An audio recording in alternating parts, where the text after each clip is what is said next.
গল্প নয়, ঘটনা বলা হয়।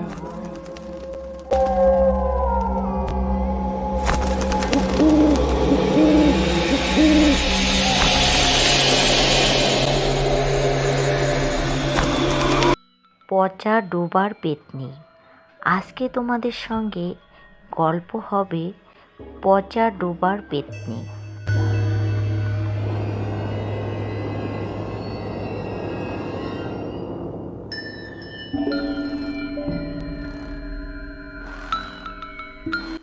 এই ভিডিওতে তোমরা দেখতে পারবে ভয়ঙ্কর একটা সত্যি ঘটনার মতোই গল্প। রবি সাহস করে সেই দিন রাতে সেই পচা ডোবার কাছে চলে যায়। সেখানে বহু বছর ধরে কেউ কখনো যায় না। রবি সেটা জানতো না। সেই ডোবায় নাকি রয়েছে এক অভিশপ্ত পেত্নী।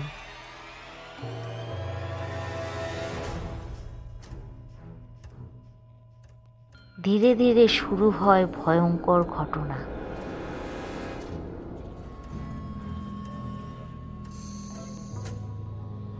পেছন থেকে কেউ একজন ডাকছে, জলের মধ্যে নড়াচড়া।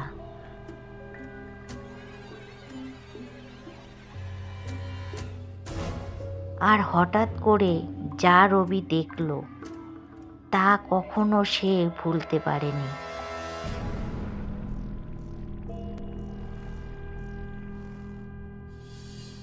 শেষ পর্যন্ত রবি কি বাঁচতে পেরেছিল? আর সত্যি কি ওই ডোবার মধ্যে পেত্নী আছে? ভিডিওটা শেষ পর্যন্ত দেখো যদি সাহস থাকে।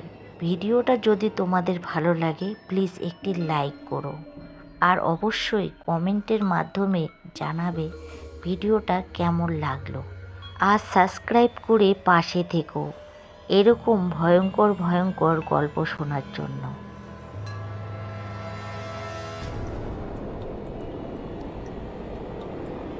আর বেশি কথা বলছি না, চলো তোমাদের গল্পটা শোনাচ্ছি।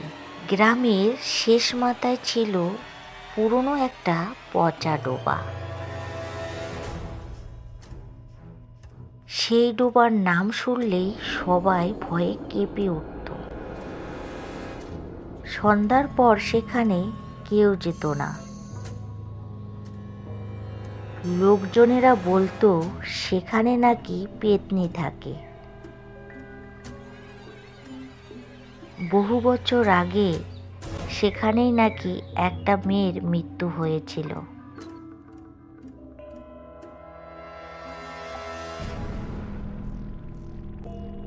আর সেই মৃত্যুটা হওয়ার পর থেকে সেখানে নাকি মাঝে মধ্যে অদ্ভুত ঘটনা শুরু হয়ে যায়।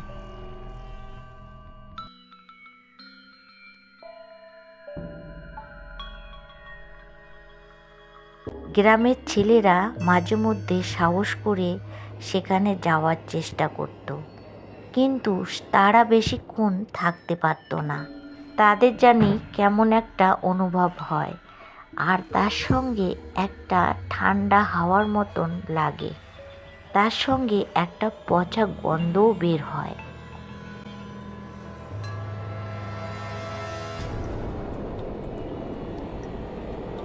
বড়দের মুখে এইসব ভয়ঙ্কর কথা শুনতে শুনতে সেই গ্রামেরই ছেলে রবি, সে সাহস করে সিদ্ধান্ত নিল সে ওই পচা ডোবাতে যাবে।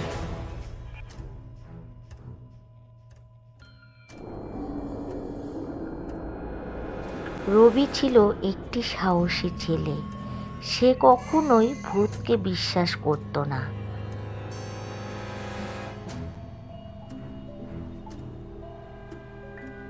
রবির বন্ধুরা রবিকে অনেক বারণ করেছিল সেখানে যেতে না, কিন্তু রবি সেই বারণ শোনেনি। সে সিদ্ধান্ত নিয়েছে সেখানে সে যাবে।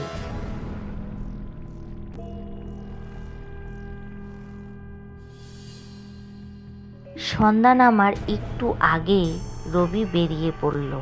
আকাশটা তখন আধো আধো অন্ধকার হচ্ছে।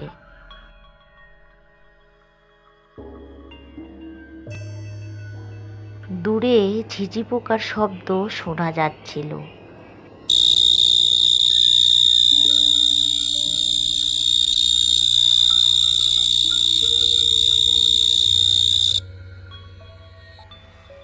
রবি ধীরে ধীরে ডোবার দিকে এগিয়ে যাচ্ছে।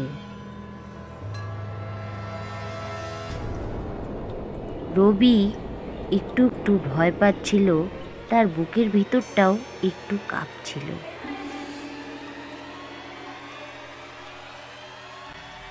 ডোবার কাছাকাছি যেতে না যেতে রবির সামন থেকে একটা ঠান্ডা বাতাস অবিকে ছুঁয়ে গেল। চারপাশটা তখন ভীষণ অন্ধকার। জলটাও একদম কালো হয়ে গেছে। হঠাৎ রবি শুনতে পেল কেউ একটা ফিসফিস করছে।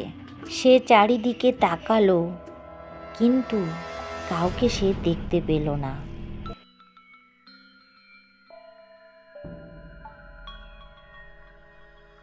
আবার সেই শব্দ শোনা গেল। এবার যেন সেই ডোবার থেকে শব্দটা শোনা গেল।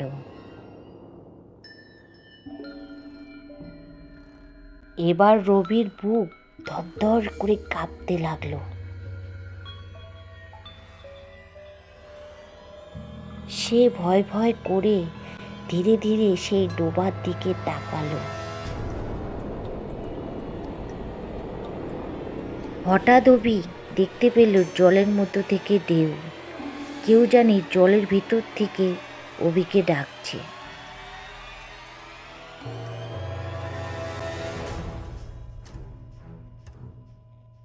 অভি ভয় পেয়ে গেল ভীষণভাবে। সে একটু পিছিয়ে গেল। সে দেখতে পেল জলের ভিতর থেকে একটা হাত, কেউ যেন অভিকে ডাকছে।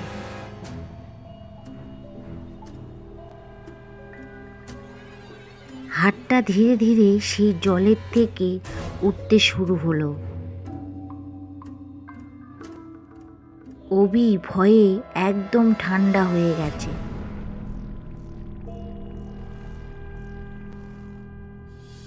জলের ভিতর থেকে ধীরে ধীরে একটা মুখ ভেসে উঠল। দেখতে ভীষণভাবে ভয়ঙ্কর ছিল। লম্বা চুল, ফ্যাকাশে মুখ, চোখ দুটো একদমই সাদা।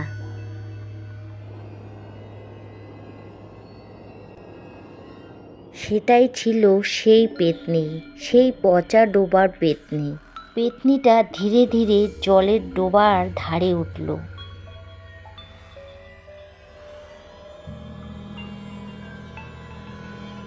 তার চুলগুলো ছিল এলোমেলো, তার মুখে ছিল অদ্ভুত হাসি।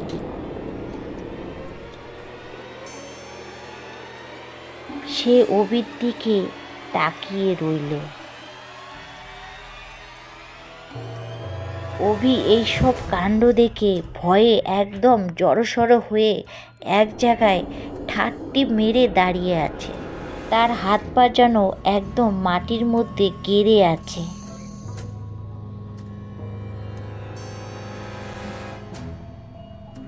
সেই পেতনিটা অভির দিকে ধীরে ধীরে এগিয়ে এলো। তার সঙ্গে বাতাসটাও যেন প্রচুর পরিমাণে ঠান্ডা শুরু হলো।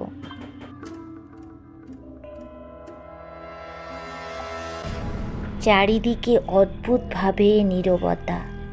পেতনি ফিসফিস করে বলল, এত রাতে এখানে কেন এসেছো?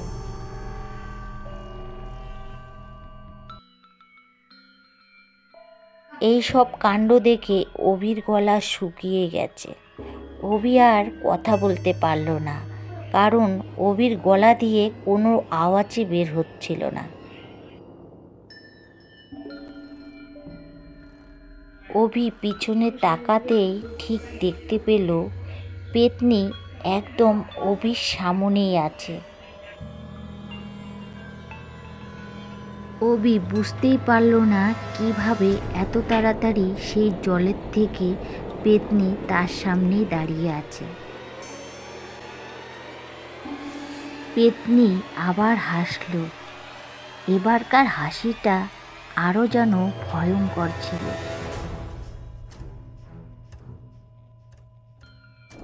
হঠাৎ করে গাছের ডালগুলো যেন কেমন একটা দুলছে, যেন পুরো জঙ্গলটাই জেগে উঠল। অভি এবার ভীষণভাবে ভয় পেয়ে সে নিজেকে বাঁচাতে দৌড়াতে চাইল, কিন্তু সে দেখতে পেল সামনেই পেতনি দাঁড়িয়ে আছে।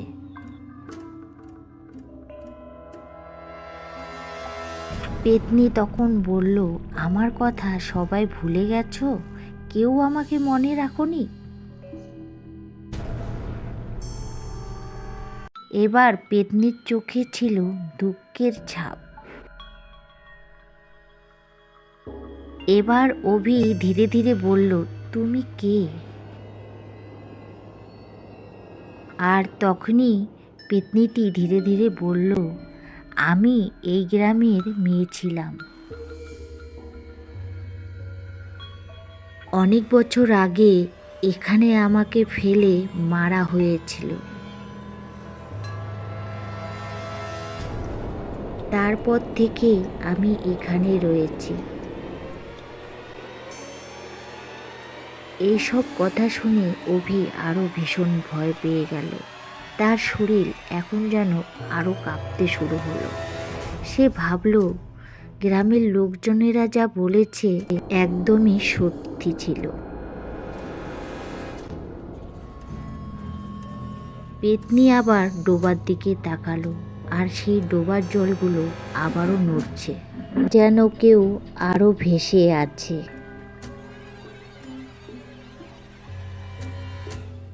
পেতনি এবার অভির দিকে তাকালো।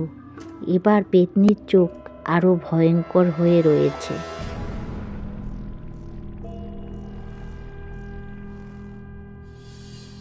পেতনি বলল, আজ অনেক দিন পরে কেউ আমার কাছে এসেছে। তুমি কি আমার কাছে থাকবে? অভি এবার ভীষণ ভয় পেয়ে গেল। সে প্রাণপণে চিৎকার করতে লাগলো। সে অনেক কষ্ট করে সে দৌড়াতে লাগলো। সে নিজের প্রাণকে বাঁচানোর জন্য এতভাবে দৌড়তে শুরু করলো, সে পিছনের দিকে তাকাতে পারেনি। সে শুনতে পেল শুধু পেতনির ভয়ঙ্কর হাসির আওয়াজ।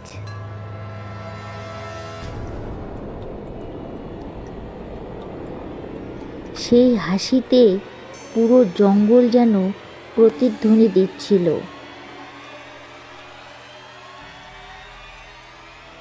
দৌড়াতে দৌড়াতে অভি প্রায় গ্রামে পৌঁছে গেছিল, আর তখন তার শ্বাস প্রায় বন্ধই হয়ে যাচ্ছিল। গ্রামের লোকজন অভিকে এই পরিস্থিতি দেখে ভীষণ অবাক হয়ে গেল। অভিও কাঁপতে কাঁপতে সব গ্রামবাসীদের ঘটনাগুলো জানালো। অভির মুখে এইসব কথা শুনে গ্রামবাসী সবাই ভয়ে স্তব্ধ হয়ে গেল।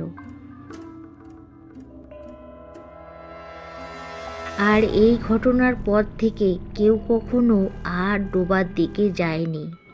আর এখনও নাকি মাঝে মধ্যে সেই ডোবার থেকে হাসির শব্দ শোনা যায়। গ্রামের লোকজনেরা বলে এখনও সেই পচা ডোবার পেতনি এখনও রয়েছে। সে এখনও কারোর জন্য অপেক্ষা করছে। রাত গভীর হলে নাকি জলে এখনও ঢেউ ওঠে, আর শোনা যায় নাকি এখনও ফিসফিস সেই শব্দ। আর এখনও সেই গ্রামের বাচ্চাদের এই গল্পটা শোনানো হয়, যেন তারা রাত্রিবেলা হলে এখনও বাইরে না যায়, কারণ তারা জানে এখনও সেই পচা ডোবাতে পেতনি রয়েছে। এখনও নাকি সে কাউকে খুঁজছে, আর এখনও সেই ডোবা এখনও ভয়ঙ্কর হয়ে আছে। তো বন্ধুরা, গল্পটা এখানে শেষ করলাম। কেমন লাগলো অবশ্যই কমেন্ট করে জানাবে, আর ভালো লাগলে অবশ্যই আমার চ্যানেলটাকে সাবস্ক্রাইব করে দিয়ে পাশে থাকবে। আজকের মতো বিদায় নিচ্ছি। সবাই ভালো থাকবে, সুস্থ থাকবে।